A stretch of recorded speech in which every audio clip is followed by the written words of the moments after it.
हाय प्यारे साथियों। तो HR classes bye Brijesh Rajput 11 के यूट्यूब चैनल में आपका स्वागत है। बच्चों, मैं आपसे आज पहले ही रिक्वेस्ट कर रहा हूं कि प्लीज़ हमारे चैनल को सब्सक्राइब कीजिए। मैं आपके लिए बहुत ही अच्छे टॉपिक पर वीडियो लेके आया हूं। आज आपके लिए मैं भारतीय संविधान पर ये वीडियो लेके आया हूं। तो आइए बिना देरी किए हुए चलते हैं, वीडियो शुरू करते हैं। तो हमारा टॉपिक है भारतीय संविधान। तो भारतीय संविधान के विकास का इतिहास जो है, मैं आपको बताता हूं कि पहले तो आप जान लीजिए कि संविधान किसे कहते हैं। तो किसी भी देश के शासनों को चलाने वाली कानून की किताब को या दस्तावेज को संविधान कहते हैं। तो बच्चों, कुछ देशों में जो है संविधान अलिखित है, यानी कि उन देशों में संविधान लिखा हुआ नहीं है। और किसी भी देश का संविधान उसकी राजनीतिक व्यवस्था का वह बुनियादी ढांचा निर्धारित करता है जिसके अंतर्गत उसकी जनता शासित होती है। आगे है, संविधान दो प्रकार का होता है, लिखित और अलिखित। बच्चों, मैंने अभी आपको बताया था कि संविधान लिखित और अलिखित होता है। तो बच्चों, लिखित संविधान भारत का संविधान है और दूसरा है अलिखित संविधान। ब्रिटेन, इजराइल, कनाडा, न्यूजीलैंड में लिखित संविधान नहीं है, वहाँ पर अलिखित संविधान है, जो कि वहाँ के कानून वैसे ही चलते हैं। और आगे है 1773 ईस्वी का रेगुलेटिंग एक्ट, यानी कि 1757 का प्लासी का युद्ध और 1764 का बक्सर का युद्ध अंग्रेजों द्वारा जीत लिए जाने के बाद बंगाल पर ब्रिटिश ईस्ट इंडिया कंपनी का शासन हो गया। तो बच्चों, जो 1757 का प्लासी का युद्ध है, जो कि उस समय बंगाल का नवाब सिराजुद्दौला था, और 1764 का बक्सर युद्ध जीतने के बाद अंग्रेज़ों ने बंगाल पर अपना शासन स्थापित कर लिया। और आगे है, और इसी शासन को अपने अनुकूल बनाए रखने के लिए अंग्रेज़ों ने समय समय पर कई एक्ट पारित किए, जो भारतीय संविधान के विकास के लिए सीढ़ियां बने। तो बच्चों, अंग्रेज़ों ने जो है अपने अनुकूल इसको चलाने के लिए कई एक्ट पारित किए थे, जो कि भारतीय संविधान के लिए नई सीढ़ियां बने थे। और आगे है, 1973 ईस्वी के रेगुलेटरी एक्ट के तहत 1974 ईस्वी में कोलकाता में एक सुप्रीम कोर्ट की स्थापना की गई। इसके पहले मुख्य न्यायाधीश एलिजा एम्पे थे। तो बच्चों, जो कोलकाता का एक सुप्रीम कोर्ट था, तो उस समय उसके पहले जो न्यायाधीश थे वो एलिजा एम्पे थे। आगे है, भारत का 1935 का भारत शासन अधिनियम। तो बच्चों, इस अधिनियम में जो हुआ वो आप देखिए कि भारत संविधान के बहुत से भाग 1935 के अधिनियम से लिए गए हैं। तो बच्चों, जो भारत के संविधान में जो कुछ भाग हैं वो यहाँ से लिए गए हैं 1935 के अधिनियम से। इसी अधिनियम के द्वारा म्यांमार को भारत से अलग कर दिया गया।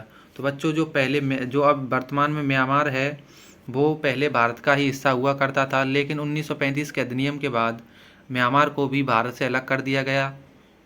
इसी अधिनियम के अंतर्गत भारतीय रिजर्व बैंक की स्थापना 1 अप्रैल 1935 को की गई थी।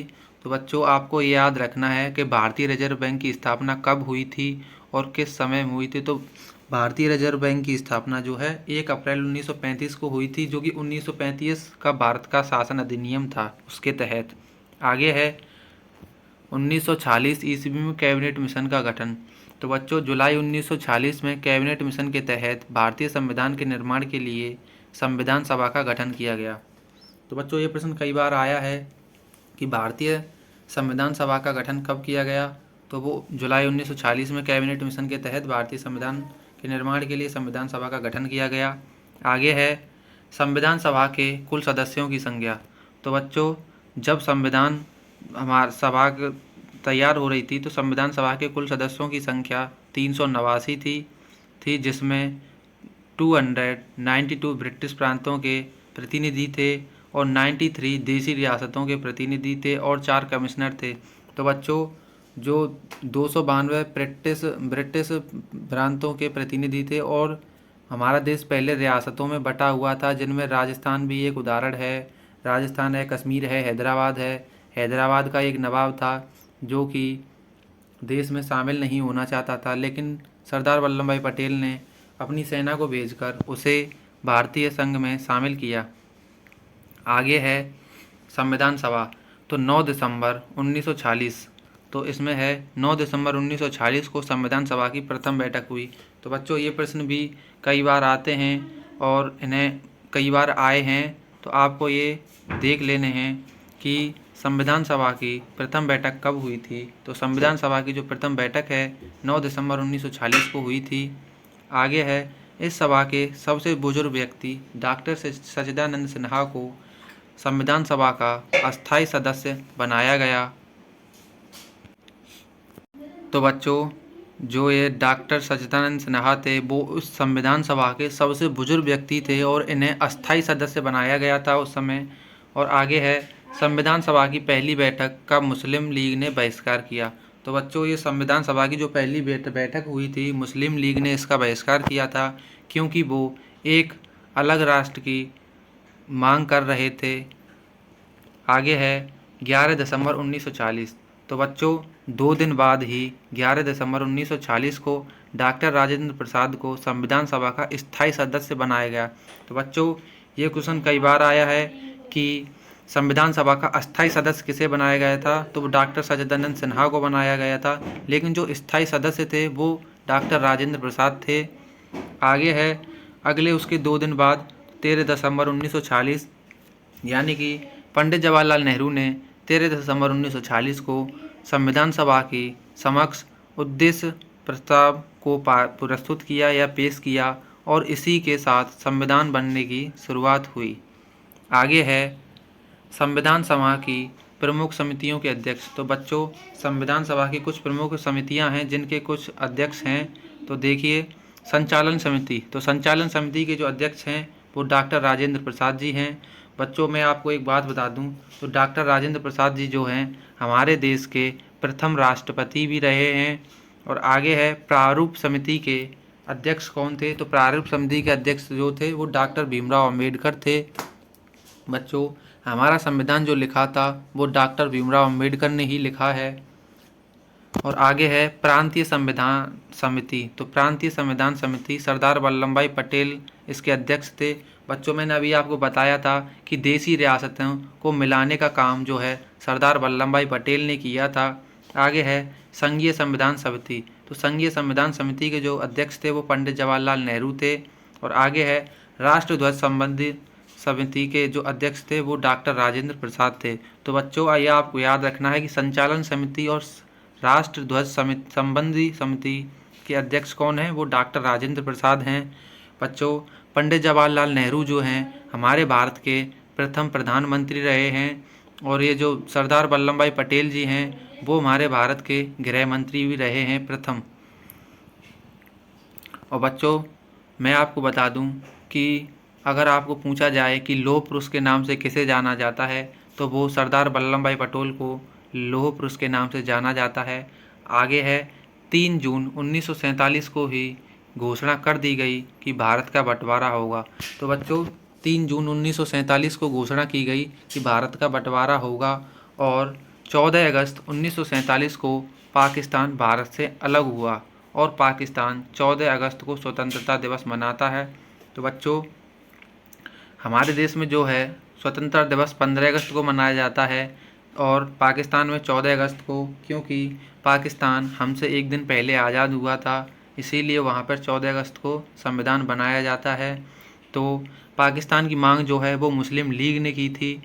आगे है 15 अगस्त 1947 को भारत को अंग्रेज़ों ने आज़ाद कर दिया और भारत में 15 अगस्त को स्वतंत्रता दिवस मनाया जाता है। तो बच्चों हम हर साल आप जानते ही हैं कि 15 अगस्त यानी कि स्वतंत्रता दिवस मनाते हैं। आगे है देश विभाजन के बाद संविधान सभा का पुनर्गठन 31 अक्टूबर 1947 को किया गया। अब आगे आते हैं देश के विभाजन के बाद संविधान सभा में कुल सदस्यों की संख्या।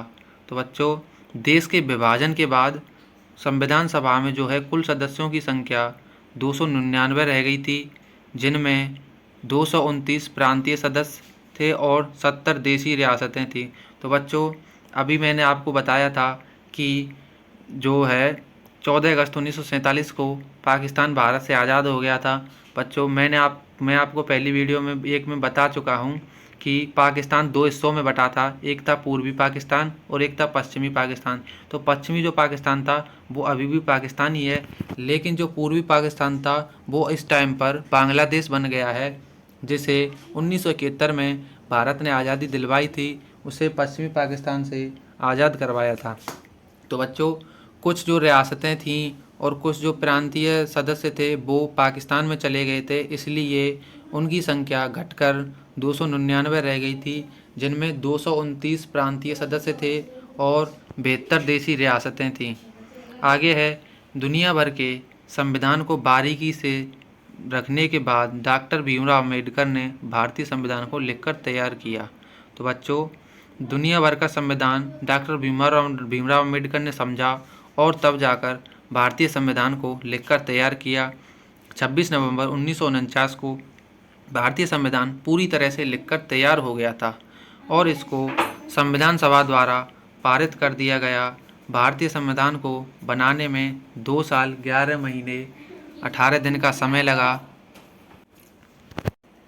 तो बच्चों, आगे है, 26 जनवरी 1950 को भारत में संविधान लागू कर दिया गया और भारत एक गणतंत्र राष्ट्र बन गया, इसलिए 26 जनवरी को गणतंत्र दिवस मनाया जाता है। और आगे है, संविधान के प्रारूप पर कुल 114 दिन बहस हुई थी और संविधान के निर्माण पर कुल मिलाकर 63,96,729 रुपये खर्च हुए थे।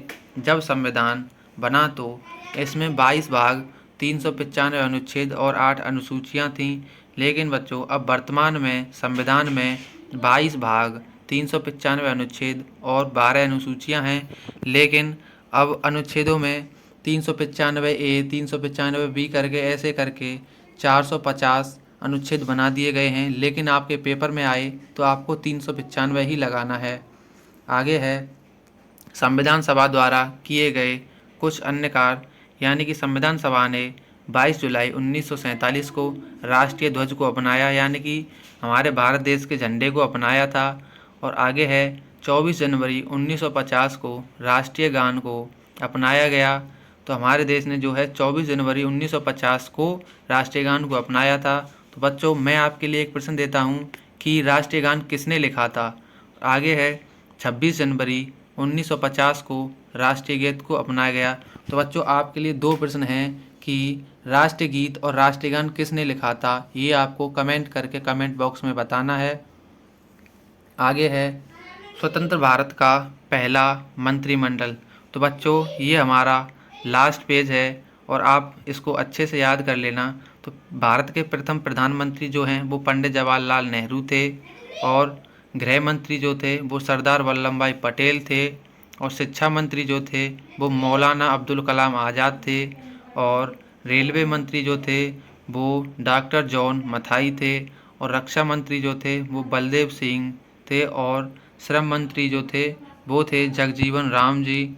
और आगे है, स्वास्थ्य मंत्री राजकुमारी अमृत कौर थी और वित्त मंत्री R.K. षणमुगम शेट्टी थे। तो बच्चों, हमारी ये वीडियो यहीं पे ख़त्म होती है। अगर आपको वीडियो पसंद आई हो तो लाइक करें, शेयर करें, कमेंट करें और हमारे चैनल को ऐसी ही वीडियो को देखने के लिए सब्सक्राइब करें। तो बच्चों, चलते हैं। जय हिंद, वंदे मातरम।